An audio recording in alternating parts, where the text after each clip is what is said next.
नमो तस्स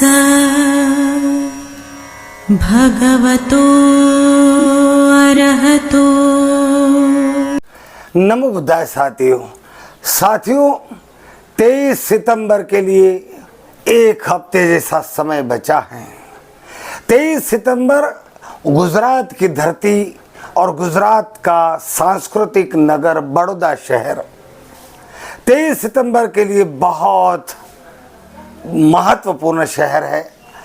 इस बड़ौदा शहर के सयाजी बाग उद्यान के उस पवित्र धरती पर डॉक्टर बाबा साहब अम्बेडकर के कदम पड़े थे और वो धरती पावन हुई थी।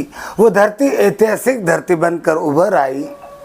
डॉक्टर बाबा साहब अम्बेडकर के साथ 23 सितंबर 1918 में एक दुखद घटना हुई थी। उनको जातिवाद के कारण प्रताड़ित किया गया था। बाबा साहब द्रवित हुए थे, दुखी हुए थे और इसी बड़ौदा शहर के सयाजी बाग उद्यान के एक बरगद के पेड़ के नीचे बैठकर उन्होंने भारत के सामाजिक स्थितियों पर चिंतन किया था और फिर एक सोच उनमें पैदा हुई थी कि मैं इतना पढ़ा लिखा विद्वान व्यक्ति, मेरे विद्वता की कदर नहीं हो रही है, लेकिन भारत में जातियों की कदर होती है।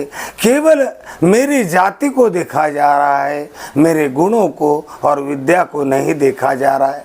आज मुझ जैसे पढ़े लिखे विद्वान के साथ ये है तो मेरे बहुजन समाज के साथ क्या नहीं होगा। इसलिए मैं आज के बाद नौकरी नहीं करूंगा, बिजनेस नहीं करूंगा।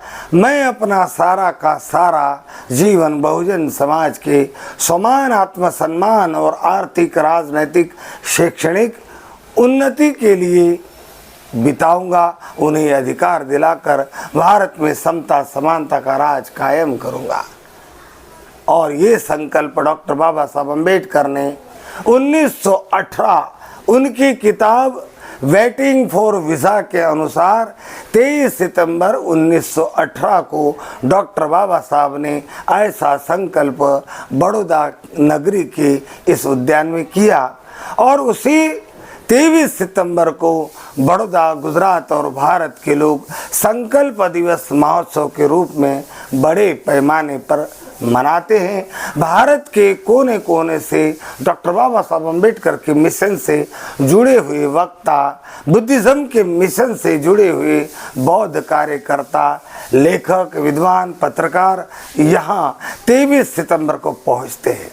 साथियों, भारत भर के कोने कोने से आने वाले डॉक्टर बाबा साहब अम्बेडकर के अनुयायी महिलाएं, युवक, पुरुष, विद्यार्थी, लेखक, चिंतक, कलाकार, पत्रकार और बड़े बड़े संस्था को चलाने वाले लोग बड़ौदा शहर को 22 तारीख के ही शाम से पहुंचना शुरू कर देते हैं। इन सारे लोगों को 23 सितंबर के दिन बहुत बड़ा पंडाल, खुर्चियों का आयोजन और भोजन का आयोजन, रहने की सुविधा, ये सारी सुविधा बड़ौदा शहर, क्योंकि वो यजमान शहर है, मुहैया कराता है। साथियों, आप लोग तो दूर दराज से बड़ौदा पहुंचते हैं, लेकिन आपको क्या पता कि बड़ौदा शहर के नागरिक आपको सुख सुविधाएं मिले। आप दूर से आते हैं, थके हुए आते हैं, समय पर भोजन मिले, आपको पानी मिले, आपको शौच के लिए दुविधा ना हो, सुविधा मिले, आपको बैठने के लिए सुविधा मिले। इन सारी तैयारियों के लिए 1.5 महीने से लगे होते हैं।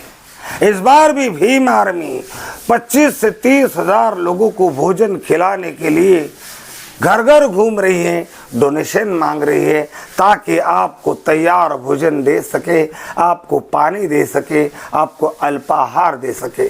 शाक्य मुनि चैरिटेबल ट्रस्ट भी आपके लिए बैठने की व्यवस्था कर रहा है, आपको आने वाले वक्ताओं के स्पीच सुनने के लिए सुविधा मिले, इसलिए स्पीकर की व्यवस्था कर रहा है, पंडाल की व्यवस्था कर रहा है। और आप जो शोभा यात्राएं देखते हैं, जैसे कि स्वयं सैनिक दल नगर में परेड करता है। भारतीय बौद्ध महासभा सामनेर उपासिका शिविर रखती है और भिक्षु संघ की शोभा यात्रा निकालती है।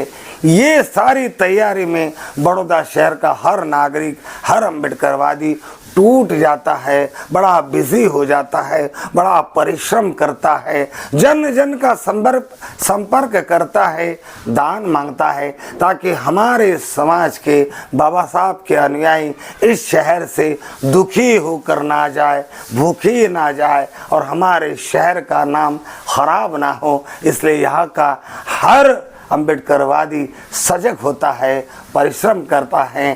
धन्यवाद है ऐसे कार्यकर्ताओं को जो भारतवर्ष से आने वाले हमारे बहुजन समाज के अम्बेडकरवादी लोगों के सुविधा के लिए तैयारी में लगता है। साथियों, इस बार भी भीम आर्मी बहुत बड़ी रैली निकाल रही है, आपको भोजन भी दे रही है और मान्यवर चंद्रशेखर जी रावण जी बड़ौदा आ रहे हैं।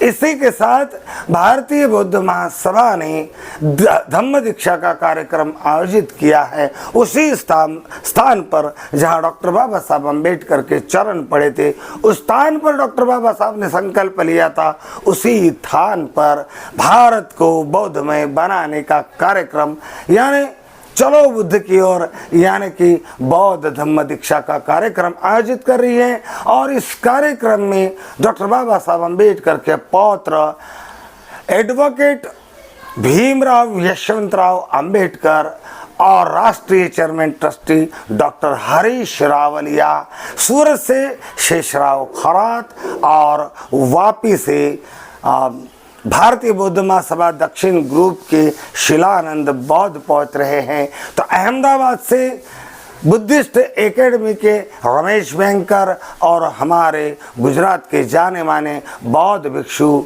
रत्न प्रज्ञा रत्न भंते जी उपस्थित हो रहे। इसी के साथ श्रीलंका से भंते जी आ रहे और इसी के साथ साथ धम्म भूमि फाउंडेशन हरियाणा पलवल शहर से चलने वाला धम्म कारवा जीवन जीने की कला, इस संस्था ने यहाँ पर 300 श्रामणेरों का 10 दिवसीय शिविर रखा है।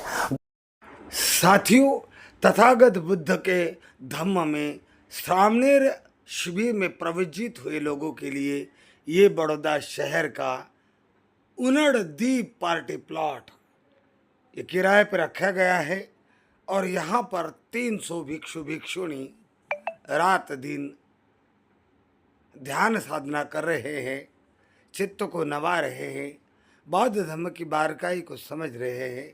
बड़ा सुंदर दिखाई देता है ये हॉल और यहाँ मेडिटेशन सीख रहे हैं, मेडिटेशन कर रहे हैं। अब आप देख रहे हैं कि ग्राउंड में जमा हुए ये सारे भिक्षु श्रामणेरी भदंत डॉक्टर करुणाशील राहुल के नेतृत्व में वॉकिंग मेडिटेशन कर रहे हैं।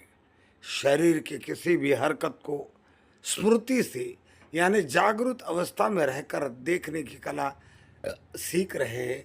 ये उनके आसन दिखाए गए यहाँ पर और ये फिर ग्राउंड में उपासक उपासिका। भगवान बुद्ध कहते हैं कि भिक्षु ने अपने शरीर से काया से होने वाली हर हरकत को जागरूक रहकर देखना चाहिए। बैठा है तो बैठा है, उकड़ू बैठा है तो उकड़ू बैठा है। और ये देखिए आसन, और इस आसन पर बैठकर वे ध्यान करते हैं, ध्यान साधना करते हैं, बौद्ध धर्म के तत्वज्ञान को समझने का सीखने का प्रयास करते हैं। 25 से 30 महिला श्रामणेर भी इस श्रामणेर शिविर में श्रामणेर बनी हुई है। और देखिए कितना सुंदर नज़ारा, ये आपको उनड़ द्वीप पार्टी प्लॉट बड़ौदा के स्वच्छ और बड़े सुंदर शांतिप्रिय बड़ौदा के शांतिप्रिय विस्तार में हॉल है और चारों तरफ सुहाना मंजर है। देखिए कितनी खूबसूरत इमारतें और इतनी बड़ी बड़ी इमारतें होते हुए भी ये एरिया बड़ा शांत है। ये उनड़ द्वीप पार्टी प्लॉट का पिछला हिस्सा है जहाँ शाम को धम्म देशना होती है और इस तरह से यहाँ ये शिविर कंडक्ट हो रहा है जो अंतिम दिन को शोभा यात्रा के माध्यम से संकल्प